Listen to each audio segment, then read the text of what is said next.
Comme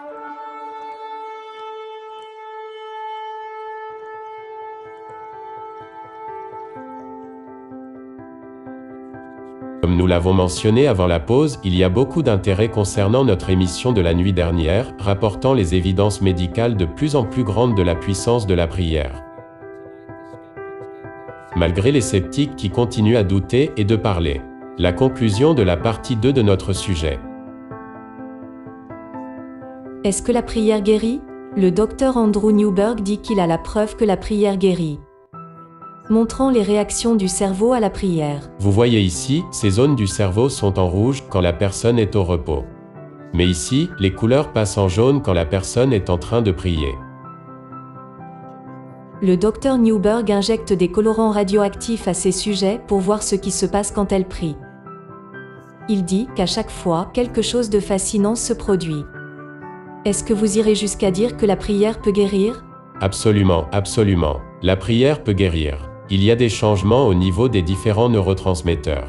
Des éléments chimiques dans notre cerveau qui aident à libérer des choses comme la sérotonine et la dopamine dans le cerveau.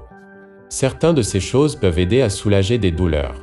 Les résultats des recherches du Dr Newberg sont dans son livre.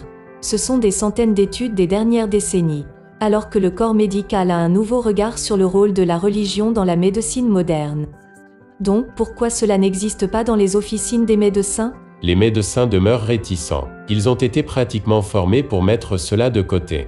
Dr Henry Sorel avait l'habitude d'être l'un d'eux. Mais maintenant, il dit qu'après avoir revisé plus d'une centaine d'études, il a changé de vue. Plus on est religieux et plus grand est le bien-être. Sorel est désormais celui qui dirige la lutte en aidant le corps médical pour que les médecins reconnaissent la puissance de la prière comme une arme de la guérison. Comme dans les études de l'université Duke qui a reconnu que ceux qui prient journellement ont 40% moins de chances d'avoir une hypertension. D'autres études disent que la prière peut réduire la dépression et l'anxiété.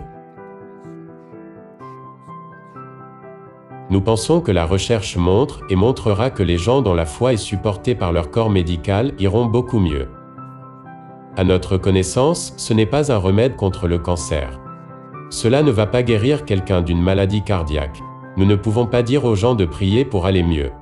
Cela n'a pas vraiment de sens. Mais la raison pour laquelle cela marche, c'est parce que cela fait partie du système de croyance de la personne. Dr Newberg espère que ces recherches vont accélérer la compréhension du mystère de la croyance.